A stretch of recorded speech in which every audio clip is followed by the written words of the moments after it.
فرزند زہرا یہ حالات برے ہیں۔ کاشانہ بصیرت ایک ایسا مکمل یوٹیوب چینل جس پر محروم بصارت کے لیے بالخصوص اور تمام افراد کے لیے بالعموم سینکڑوں کی تعداد میں اسلامی کتب دستیاب ہیں۔ لہذا گزارش ہے کہ آپ اپنی ذمہ داری نبھاتے ہوئے کاشانہ بصیرت کو سبسکرائب کرنے کے ساتھ ساتھ بیل آئیکن کو پریس کیجیے تاکہ آپ علم کے حصول کے ساتھ ساتھ مذہب اہل بیت کی اشاعت میں بھی اہم کردار ادا کرتے رہیں۔ کاشانہ بصیرت۔ فرزند زہرا یہ حالات برے ہیں۔ السلام علیکم ورحمۃ اللہ وبرکاتہ۔ سامعین، آپ سماعت فرما رہے ہیں رہبر معظم کی کتاب 250 سالہ انسان، ائمہ معصومین علیہم السلام کی 250 سالہ سیاسی زندگی پر ایک نظر۔ کتاب کا ترجمہ کیا ہے سید کوثر عباس موسوی صاحب نے۔ آج ہم آپ کے سامنے اس کی 25ویں ریکارڈنگ پیش کر رہے ہیں۔ صفحہ نمبر 360، باب ہے 14 اور بیان ہو رہا ہے امام موسیٰ کاظم علیہ السلام کے حالات۔ عنوان ہے، پیرا کی ہیڈنگ، امام موسیٰ کاظم علیہ السلام تقیہ کا اصول اور ان تک جدوجہد۔ امام موسیٰ کاظم علیہ السلام کی زندگی ایک حیرت انگیز اور عجیب زندگی ہے۔ پہلی بات تو یہ ہے کہ امام کی خصوصی زندگی کے حالات سے صرف آپ کے قریبی لوگ ہی باخبر تھے۔ آپ کے قریبی دوستوں اور اصحابہ میں سے کوئی بھی ایسا نہ تھا جو یہ نہ جانتا ہو کہ امام کی جدوجہد کا مقصد کیا ہے۔ خود امام اپنے ارشادات اور اشاروں کنائیوں میں لوگوں کو یہ سمجھا دیتے تھے کہ آپ کا مقصد کیا ہے۔ یہاں تک کہ امام کی رہائش گاہ، یعنی وہ حجرہ جس میں امام موسیٰ کاظم علیہ السلام قیام فرماتے تھے، وہ ایسا تھا کہ راوی کہتا ہے جس کا تعلق امام کے قریبی اصحاب میں سے ہے۔ وہ کہتا ہے کہ میں امام موسیٰ کاظم علیہ السلام کے حجرے میں داخل ہوا تو دیکھا کہ اس میں 3 چیزیں رکھی ہوئی ہیں۔ ایک سخت قسم کا کھردرا لباس ہے جو عام قسم کے آرام دہ لباس کے برعکس ہوتا ہے، یعنی آپ آج کی اصطلاح میں ہم یہ کہہ سکتے ہیں کہ ایک جنگی لباس، جس کو امام موسیٰ کاظم علیہ السلام نے پہنا تو نہیں تھا لیکن حجرے میں رکھا ہوا تھا۔ دوسری چیز ایک تلوار جو چھت یا دیوار پر لٹکی ہوئی تھی، اور تیسری چیز مصحف یعنی قرآن مجید رکھا ہوا تھا۔ اور یہ حدیث جو موجود ہے، روایت بحر الانوار کی جلد نمبر 48 اور صفحہ نمبر 100 پہ موجود ہے۔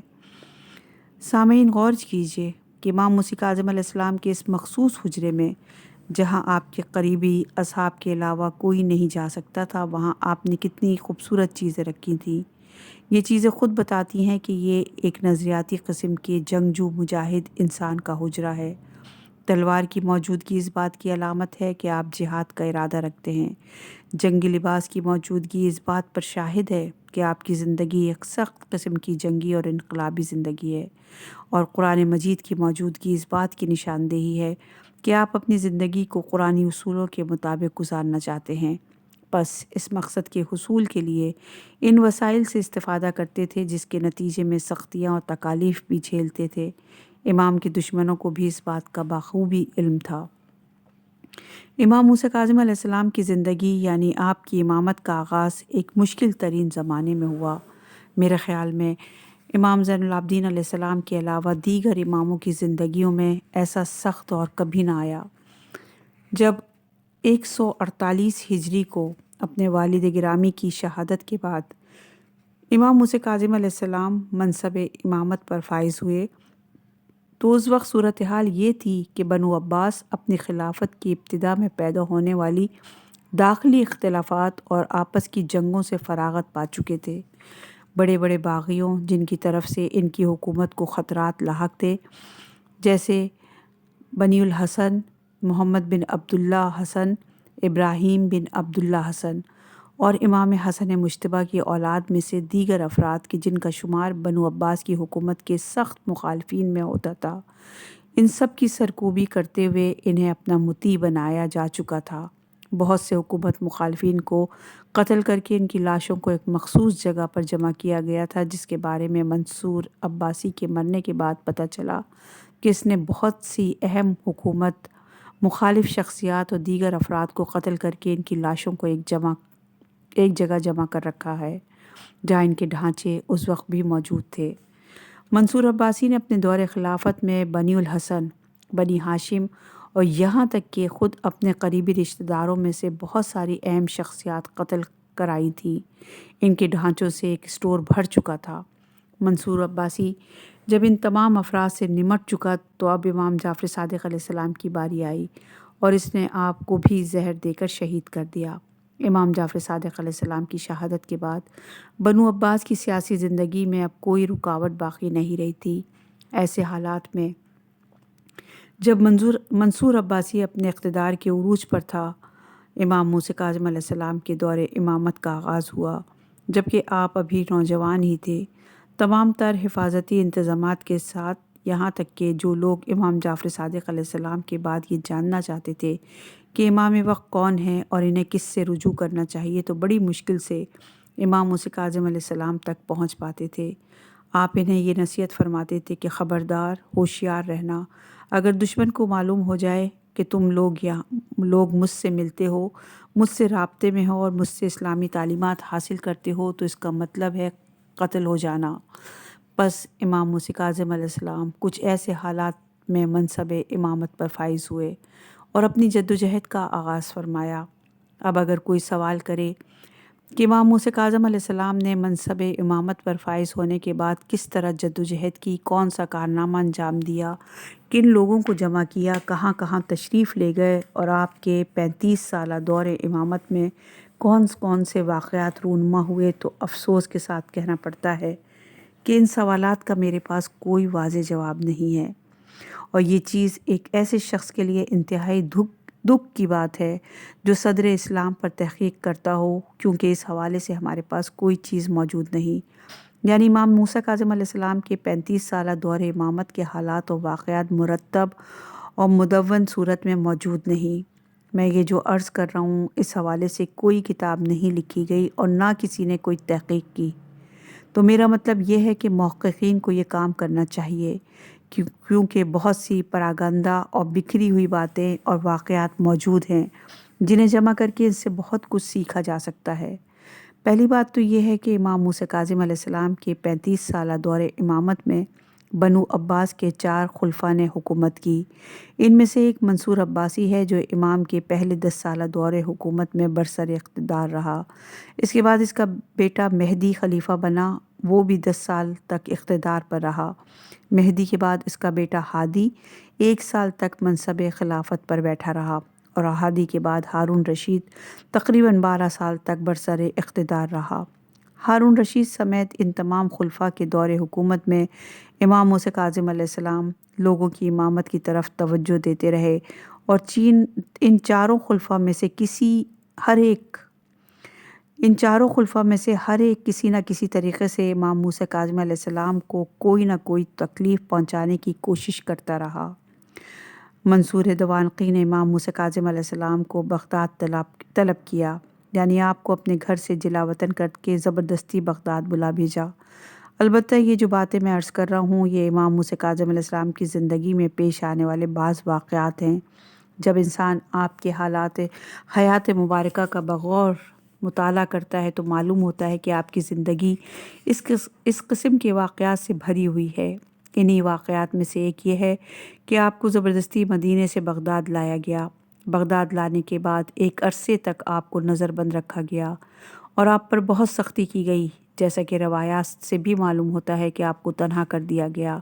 یہ آپ کی زندگی کا ایک واقعہ ہے، لیکن یہ سلسلہ کتنا عرصہ جاری رہا یہ معلوم نہیں۔ بظاہر ایک مرتبہ پھر اسی منصور ہی کے دور خلافت میں امام موسیٰ کاظم علیہ السلام کو جلا وطن کر کے عراق کے علاقے ابجر بھیجا گیا۔ راوی کہتا ہے کہ جب میں امام موسیٰ کاظم علیہ السلام کی خدمت میں حاضر ہوا تو آپ نے وہاں پر ان واقعات کی تفصیل مجھے بیان کی۔ مہدی عباسی کے دور خلافت میں امام موسیٰ کاظم علیہ السلام کو کم از کم 1 مرتبہ مدینے سے بغداد لایا گیا تھا۔ راوی کہتا ہے کہ جس راستے سے امام موسیٰ کاظم علیہ السلام بغداد جا رہے تھے یا آپ کو لے جایا جا رہا تھا، یعنی اس راستے سے پہلی مرتبہ آپ کو بغداد لے جایا جا رہا تھا۔ اس سے معلوم ہوتا ہے کہ آپ کو کئی مرتبہ بغداد لے جایا گیا، اور میرے خیال میں مہدی عباسی کے دور خلافت میں آپ کو 2 یا 3 مرتبہ مدینے سے بغداد لے جایا گیا۔ چنانچہ وہ کہتا ہے کہ میں امام کی خدمت میں حاضر ہوا اور افسوس کا اظہار کیا، تو آپ نے فرمایا تم پریشان مت ہو، میں اس سفر سے صحیح سالم واپس لوٹ آؤں گا۔ اس سفر میں یہ لوگ مجھے کوئی نقصان نہیں پہنچا سکتے۔ یہ ہے مہدی عباسی کا دور خلافت۔ ہادی عباسی کے دور خلافت میں بھی امام موسیٰ کاظم علیہ السلام کو بغداد لا کر شہید کرنے کی کوششیں کی گئی، لیکن اہل بیت رسول کے ساتھ بنو عباس کے اس رویے پر ہادی عباسی کے دربار سے وابستہ ایک فقیہ کو دلی صدمہ ہوا، جس نے ہادی عباسی کو اپنے اس منصوبے سے دستبردار ہونے پر آمادہ کیا۔ اسی طرح ہارون رشید کے دور خلافت میں بھی امام موسیٰ کاظم علیہ السلام کو بغداد بلایا گیا۔ میرے خیال میں ہارون کے دور خلافت میں بھی آپ کو 1 سے زیادہ مرتبہ اپنے شہر مدینے سے جدا کیا گیا، لیکن یہ تو مسلم ہے کہ آپ کو مدینے سے بغداد لا کر وہاں کے مختلف قید خانوں میں قید رکھا، یہاں تک کہ بغداد ہی میں سندی بن شاہق کے قید خانے میں آپ کو شہید کر دیا گیا۔ سامعین ذرا غور کیجئے، اس 34 یا 35 سالہ دور میں آپ اپنے فرائض منصبی کو نبھاتے ہوئے مسلسل نظریہ امامت کی تبلیغ میں مشغول دکھائی دیتے ہیں۔ یہی وجہ تھی کہ اس دوران کئی خلفاء متعدد بار آپ کو شہید کرنے کے منصوبے بناتے رہے۔ منصور کا بیٹا مہدی جب پہلی مرتبہ خلیفہ بنا تو اس نے اپنے وزیر یا قریبی رازدار شخص ربی سے کہا کہ موسیٰ بن جعفر کا کام تمام کرنے کا کوئی منصوبہ بناؤ، کیونکہ اسے بخوبی علم تھا کہ اگر اس کے علاوہ کوئی خطرہ لاحق ہے اس کے لیے کوئی خطرہ لاحق ہے تو وہ امام موسیٰ کاظم علیہ السلام سے ہی ہے۔ اسی طرح ہادی عباسی نے بھی اپنے خلافت کے آغاز میں ہی امام موسیٰ کاظم علیہ السلام کو قتل کرنے کا ارادہ کیا، یہاں تک کہ اس نے اس حوالے سے ایک شعر بھی کہا تھا، جس کا خلاصہ یہ ہے کہ بنو ہاشم کے ساتھ نرمی سے پیش آنے کا زمانہ اب ختم ہو گیا۔ اب تو میں نے یہ مصمم ارادہ کر لیا ہے کہ تم میں سے کسی کو بھی زندہ نہیں چھوڑوں گا، اور موسیٰ بن جعفر وہ پہلا شخص ہے جس کا کام سب سے پہلے تمام کر دوں گا۔ ہادی کے بعد اس کا بیٹا ہارون بھی یہی کچھ کرنا چاہتا تھا، اور اس نے ایسا کر دکھایا، اور اس قبیح جرم کا وہ مرتکب ہوا۔ اب آپ غور کیجئے کہ امام موسیٰ کاظم علیہ السلام نے کس قسم کے حالات میں زندگی گزاری ہے۔ اس کے علاوہ بھی امام موسیٰ کاظم علیہ السلام کی زندگی کے بہت سارے اذیتناک چھوٹے بڑے واقعات موجود ہیں۔ یقیناً آپ کی زندگی کا ایک حصہ روپوشی میں گزرا ہے، اور لوگوں کو بالکل بھی معلوم نہیں تھا کہ آپ کہاں ہیں۔ اس دوران خلیفہ وقت لوگوں کو بلا بلا کر ان سے پوچھتا رہتا تھا کہ کیا تم نے موسیٰ بن جعفر کو دیکھا ہے، اور وہ کہتے تھے کہ نہیں، ہم نے نہیں دیکھا۔ یہاں تک کہ جیسا کہ روایت میں ہے کہ امام موسیٰ کاظم علیہ السلام نے ایک شخص سے کہا، تجھ سے میرے بارے میں ضرور پوچھا جائے گا، لیکن تم بالکل انکار کرنا اور ان سے کہنا میں نے نہیں دیکھا۔ اور بعد میں ایسا ہی ہوا، اور اس شخص کو زندان میں ڈالا گیا تاکہ اس سے یہ بات اگلوائی جائے کہ امام موسیٰ کاظم علیہ السلام کہاں پر ہیں۔ اندازہ کیجئے کہ ایسی زندگی گزارنے والا شخص کون ہو سکتا ہے؟ ایک ایسا شخص جو صرف دینی احکام اور اسلامی معارف کو بیان کرتا ہو اور حکومتی معاملات سے کوئی سروکار نہ رکھتا ہو، کبھی ایسی مشکلات کا شکار نہیں ہو سکتا۔ یہاں تک کہ امام موسیٰ کاظم علیہ السلام کے بارے میں نے ایک روایت میں پڑھا کہ آپ اپنی روپوشی کے دوران شام کے گاؤں دیہاتوں میں زندگی گزار رہے تھے، یعنی روایت میں ہے کہ ایک مدت تک امام کاظم علیہ السلام مدینے میں موجود ہی نہیں رہے، بلکہ شام کے دیہاتوں میں حکومتی جاسوس آپ کا پیچھا کر رہے تھے۔ اور یہ روایت بحار الانوار کی جلد نمبر 48 اور صفحہ نمبر 105 پر موجود ہے۔ آپ اپنا لباس بدل کر اجنبی شخص کے بھیس میں ایسے دیہات سے دوسرے دیہات چلے جاتے تھے۔ چلتے چلتے آخر ایک غار میں پہنچتے ہیں اور اس میں داخل ہو جاتے ہیں۔ یہاں ایک نصرانی بھی موجود تھا۔ اس شخص کے ساتھ اسلام کی حقانیت کے بارے میں مناظرہ کرتے ہیں، یعنی اس حال میں بھی آپ الہی فریضہ کی انجام دہی یعنی حقیقت بیان کرنے سے غافل نہیں۔ اس نصرانی کے ساتھ بحث و مباحثہ کر کے اور اسے مسلمان بنا دیتے ہیں۔ آپ دیکھیں کہ امام موسیٰ کاظم علیہ السلام کی زندگی کس قدر پرجوش اور ولولہ انگیز واقعات سے بھری ہوئی ہے۔ آج ہم یہاں بیٹھ کر یہ سوچتے ہیں کہ امام موسیٰ کاظم علیہ السلام ایک مظلوم، خاموش اور غیر جانبدار شخص تھے جو مدینے میں خاموشی سے زندگی گزار رہے تھے۔ حکومتی کارندوں نے ایسے ہی آپ کو گرفتار کر کے بغداد، کوفہ یا بصرہ میں قید کیا اور بعد میں زہر دے کر آپ کو شہید کر دیا، جبکہ حقیقت میں ایسا نہیں ہے، بلکہ اس کے پیچھے ایک طویل جدوجہد اور انتظامی امور کار فرما تھا۔ یہ ایک ایسی جنگ کا نتیجہ ہے کہ جس میں امام موسیٰ کاظم علیہ السلام پورے عالم اسلام میں موجود اپنے بہت سارے پیروکاروں کے ہمراہ حکومت وقت کے خلاف مشغول عمل تھے۔ یہی وجہ ہے کہ آپ کا وہ نافرمان بھتیجا جو دربار خلافت سے وابستہ تھا، ہارون رشید کے ساتھ امام موسیٰ کاظم علیہ السلام کے بارے میں بات کرتے ہوئے یوں اظہار کرتا ہے۔ وہ کہتا ہے کہ اے ہارون، تم یہ خیال نہ کرنا کہ روئے زمین پر صرف تم ہی خلیفہ ہو اور لوگ صرف تمہیں خراج دیتے ہیں، بلکہ اس وقت عالم اسلام میں دو خلفاء ہیں، ایک تم ہو اور دوسرے موسیٰ ابن کاظم۔ جس طرح لوگ تمہیں خراج دیتے ہیں ایسے ہی موسیٰ کاظم علیہ السلام کو بھی دیتے ہیں، اور یہ حقیقت بھی تھی، اگرچہ وہ تو یہ باتیں اپنی خباثت کی وجہ سے کر رہا تھا اور وہ ان باتوں کے ذریعے امام موسیٰ کاظم علیہ السلام کے خلاف خلیفہ کو بھڑکا رہا تھا، لیکن یہ اپنی جگہ ایک حقیقت بھی تھی کہ پورے عالم اسلام میں ایسے لوگ موجود تھے جن کے امام موسیٰ کاظم علیہ السلام سے تعلقات تھے، لیکن وہ اس حد تک نہیں تھے کہ امام موسیٰ کاظم علیہ السلام کھلم کھلا کوئی مصلحانہ جدوجہد کر سکتے۔ امام موسیٰ کاظم علیہ السلام کچھ ایسے حالات میں زندگی گزار رہے تھے، یہاں تک کہ ہارون رشید کی باری آ پہنچی۔ جب ہارون خلیفہ بن گیا تو اسلامی معاشرے میں کسی قسم کا اختلاف اور انتشار کا نام و نشان تک نہیں تھا۔ حکومت وقت کسی قسم کی پریشانی کے بغیر یکسوئی کے ساتھ اپنے معاملات چلانے میں مشغول تھی، لیکن اس کے باوجود امام موسیٰ کاظم علیہ السلام کے حالات زندگی اور آپ کی وسیع تبلیغات کا سلسلہ کچھ اس طرح جاری تھا کہ اس سے نمٹنا حکمرانوں کے لیے کوئی آسان کام نہ تھا۔ چونکہ ہارون رشید سیاست سے باخبر اور ایک انتہائی ہوشیار شخص تھا، لہٰذا ہارون رشید نے جو اقدامات کیے ان میں سے ایک یہ بھی تھا کہ وہ بذات خود مکہ چلا گیا۔ مشہور مورخ طبری کا خیال ہے کہ بظاہر تو ہارون رشید حج کے لیے مکہ گیا تھا، لیکن اس کا اصل مقصد یہ تھا کہ وہ مدینے جا کر امام موسیٰ کاظم علیہ السلام کو قریب سے دیکھے کہ آپ ہیں کیا۔ وہ یہ دیکھنا چاہتا تھا کہ یہ عظیم شخصیت جس کے بارے میں اتنی ساری باتیں کی جا رہی ہیں، جس کے اتنے سارے چاہنے والے موجود ہیں، یہاں تک کہ بغداد بھی ان سے محبت کرنے والے بہت سارے موجود ہیں، یہ کیسا شخص ہے، کیا واقعاً ان سے ڈرنا چاہیے یا نہیں؟ لہٰذا وہ مدینہ آتا ہے، امام موسیٰ کاظم علیہ السلام سے کئی ملاقاتیں کرتا ہے۔ یہ باتیں ناقابل تصور حد تک اہم اور حساس ہیں۔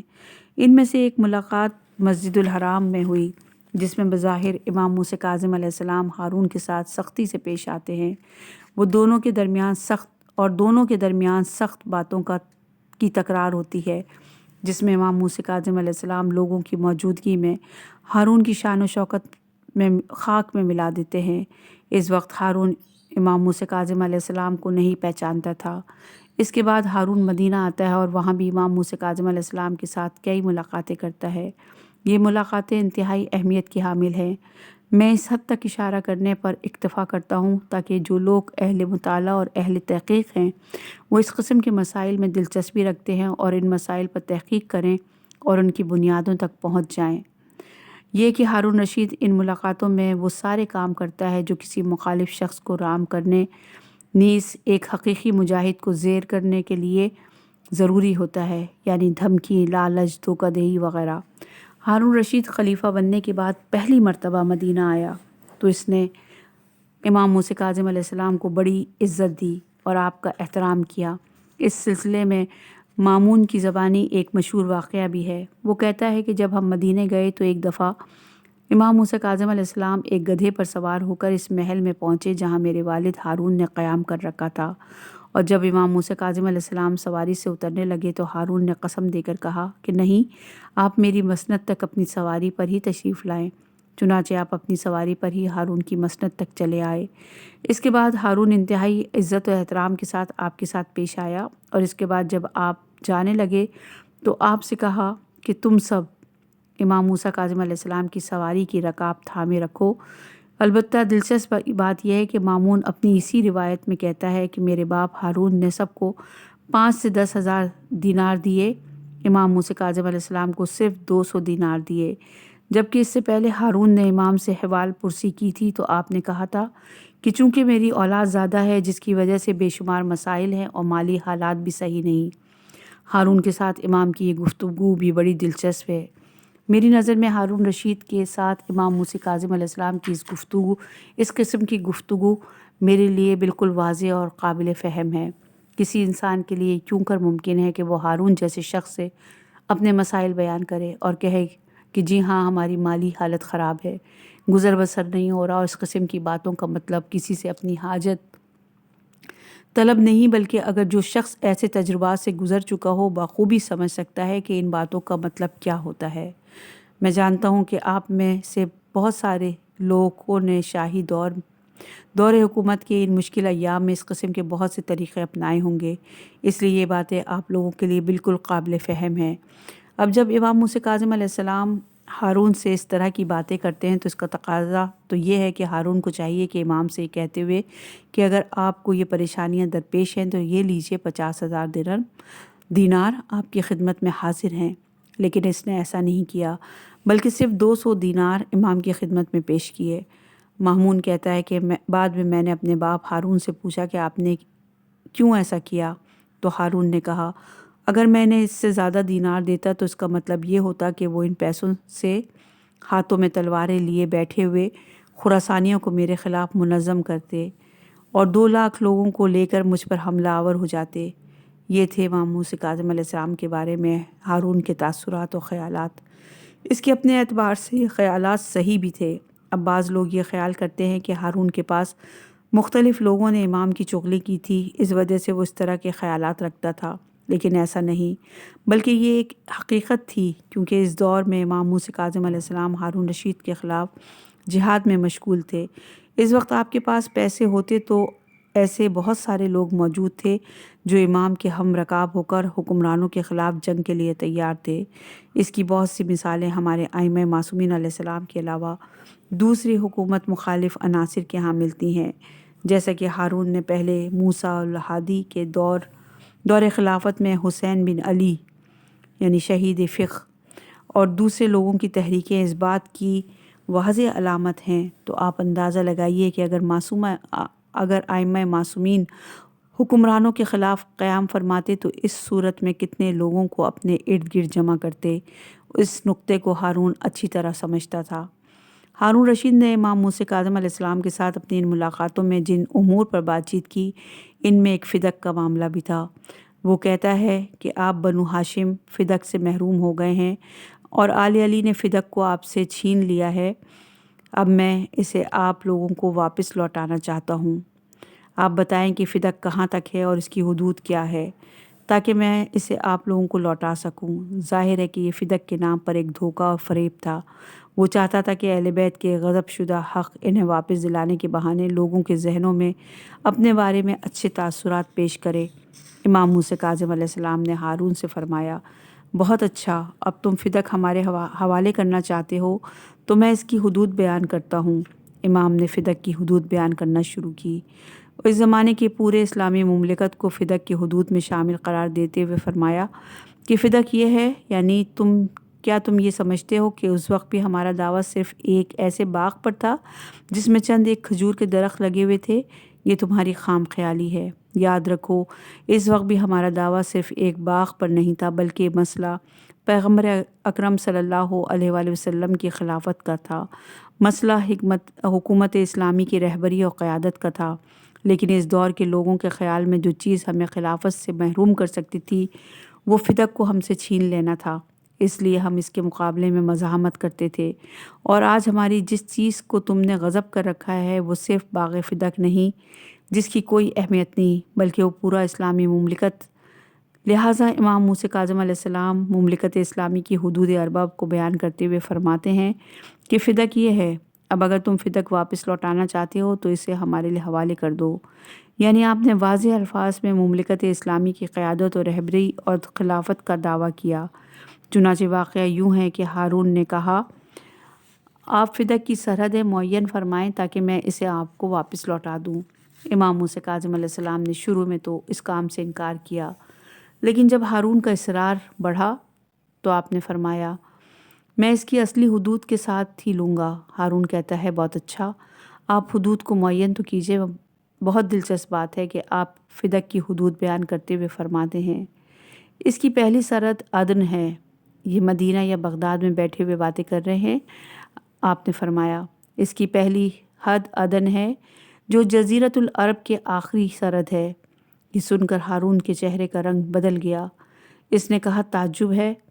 امام نے فرمایا اس کی دوسری حد سمرقند ہے۔ یہ سن کر ہارون کا چہرہ نیلا پڑ گیا۔ اس کی تیسری سرحد افریقہ تیونس ہے۔ یہ سن کر ہارون کے چہرے کا رنگ سیاہ ہو گیا۔ ہارون نے ہنستے ہوئے تعجب سے کہا یہ کیسی باتیں کرتے ہیں؟ امام نے فرمایا اس کی چوتھی سرحد رامنستان تک پھیلے ہوئے جزائر ہیں۔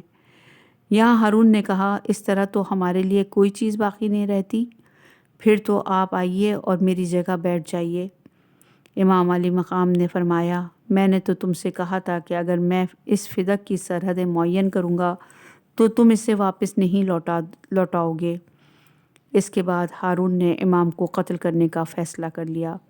یہ روایت بحار الانوار کی جلد نمبر 48 اور صفحہ نمبر 144 پر موجود ہے۔ مدینے کے سفر کے دوران جب ہارون رشید پیغمبر اکرم صلی اللہ علیہ وآلہ وسلم کے روضہ اطہر میں داخل ہوا اور اپنے آس پاس لوگوں کے سامنے رسول اکرم صلی اللہ علیہ وآلہ وسلم سے اپنی رشتہ داری ظاہر کرنے کھڑے ہو کر اس نے یوں سلام کیا السلام علیکہ یا ابن عم، یعنی ہارون یا رسول اللہ نہیں کہتا بلکہ کہتا ہے کہ اے میرے چچا کے بیٹے تجھ پر میرا سلام ہو۔ یعنی ہارون لوگوں کے سامنے یہ ثابت کرنا چاہتا ہے کہ وہ رسول اکرم صلی اللہ علیہ وآلہ وسلم کے چچا کا بیٹا ہے۔ اتنے میں امام موسیٰ کاظم علیہ السلام بغیر کسی توقف کے آگے بڑھتے ہیں اور رسول اکرم صلی اللہ علیہ وآلہ وسلم کی ذریعہ مبارک کے سامنے کھڑے ہو کر کہتے ہیں السلام علیکہ یا ابا، اے بابا جان آپ پر میرا سلام۔ یعنی اگر رسول اکرم صلی اللہ علیہ وآلہ وسلم تیرے چچا زاد ہیں تو میرے بابا ہیں۔ یوں امام موسیٰ کاظم علیہ السلام نے تمام لوگوں کے سامنے ہارون کی شان و شوکت کو خاک میں ملا دیا۔ جو لوگ ہارون کے حواری تھے انہیں بھی اس بات کا بخوبی احساس ہو گیا تھا کہ اگر حکومتی مشینری کو کسی کی طرف سے کوئی خطرہ لاحق ہے تو وہ امام موسیٰ کاظم علیہ السلام ہی سے ہے۔ ہارون کے اس سفر مدینہ کے دوران حکومتی کارندوں میں سے ایک شخص کھڑے ہو کر یہ منظر دیکھ رہا تھا۔ امام جو کسی اعلیٰ نسل کے قیمتی گھوڑے پر سوار ہونے کے بجائے انتہائی سادگی کے ساتھ ایک گدھے پر سوار ہو کر تشریف لاتے ہیں، ایک شخص نے پوچھا کہ یہ کون تھا جس کے آنے پر تمام لوگ اس کے سامنے احترام سے جھک گئے، یہاں تک کہ خلیفہ کے ارد گرد گھومنے والوں نے بھی انہیں جگہ دی۔ اس شخص نے کہا یہ امام موسیٰ کاظم علیہ السلام ہیں۔ امام کا نام سنتے ہی وہ کہنے لگا افسوس ہو اس قوم یعنی بنو عباس کی حماقت و بیوقوفی پر۔ جو شخص ان کے مرنے کی تمنا کرتا ہے، جو ان کی حکومت کی اینٹ سے اینٹ بجانا چاہتا ہے، یہ لوگ اس شخص کا کتنا احترام کرتے ہیں۔ بس سب کو معلوم تھا کہ امام موسیٰ کاظم علیہ السلام کا وجود حکومتی مشینری کے خطرے کی علامت ہے، کیونکہ آپ ایک ایسے رہبر و قائد تھے جو علم و معرفت، تقوی و پرہیزگاری اور بندگی الہی میں اس قدر مشہور تھے کہ جو لوگ آپ کو جانتے تھے وہ آپ کے ان تمام اوصاف سے بھی باخبر تھے، اور پورے عالم اسلام میں آپ کے دوستوں کی ایک بڑی تعداد موجود تھی۔ آپ اتنے شجاع و بہادر تھے کہ کسی بھی ظالم اور جابر کی شان و شوکت سے مروب نہیں ہوتے تھے۔ یہی وجہ ہے کہ آپ ہارون رشید کی ظاہری شان و شوکت کی خاطر میں لائے بغیر بے دھڑک بات کہہ دیتے تھے۔ ایک ایسی مجاہد شخصیت کا وجود جس کا رابطہ اللہ سے ہو، جسے اللہ تعالیٰ کی ذات پر کامل بھروسہ، اور پورے عالم اسلام میں جس کے چاہنے والوں کی ایک بڑی تعداد موجود ہو، جو معاشرے میں حقیقی معنوں میں ایک اسلامی حکومت قائم کرنے اور اسلامی نظام نافذ کرنے کے حوالے سے ایک منصوبہ بھی رکھتا ہو۔ یقیناً ایسے شخص کا وجود ہارون کی حکومت کے لیے ایک بہت بڑا خطرہ ہو سکتا تھا۔ لہٰذا ہارون رشید اپنے سامنے سے اس بڑی رکاوٹ اور خطرے کو ہٹانے کا فیصلہ کرتا ہے۔ چونکہ ہارون ایک چالاک سیاستدان اور سمجھدار آدمی تھا، اس لیے اس نے ایک دم سے یہ کام انجام نہیں دیا، وہ چاہتا تھا کہ کسی طریقے سے بالواسطہ اس کام کو انجام دیا جائے، لہٰذا اس نے امام موسیٰ کاظم علیہ السلام کو قید کرنے کا منصوبہ بنایا تاکہ قید خانے میں آپ کے ساتھ کوئی ساز باز کر سکے،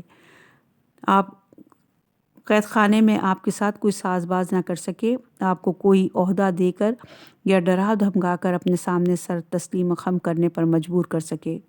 چنانچہ اس نے اپنے کارندوں کو حکم دیا کہ امام موسیٰ کاظم علیہ السلام کو مدینے میں اس طریقے سے گرفتار کیا جائے کہ اہل مدینہ کو پتہ بھی نہ چل سکے امام موسیٰ کاظم علیہ السلام کے ساتھ کیا معاملہ ہوا ہے۔ لہٰذا مدینے میں 2 سواری و محمل تیار کر لیے گئے اور ان میں سے ایک کو عراق اور دوسرے کو شام کی طرف لے جایا گیا تاکہ لوگوں کو پتہ نہ چل سکے کہ امام موسیٰ کاظم کو کہاں لے جایا گیا ہے۔ امام کو گرفتار کر کے بغداد لایا گیا اور وہاں پر ایک طویل عرصے قید خانے میں رکھا گیا۔ البتہ یہ احتمال ہے لیکن یہ حتمی نہیں کہ آپ کو ایک مرتبہ قید سے رہا کر کے دوبارہ گرفتار کر لیا گیا ہو، لیکن یہ بات مسلم ہے کہ آخری مرتبہ آپ کو اسی مقصد کے تحت ہی گرفتار کر لیا گیا تھا تاکہ قید خانے ہی میں شہید کر دیا جائے، اور انہوں نے ایسا ہی کیا۔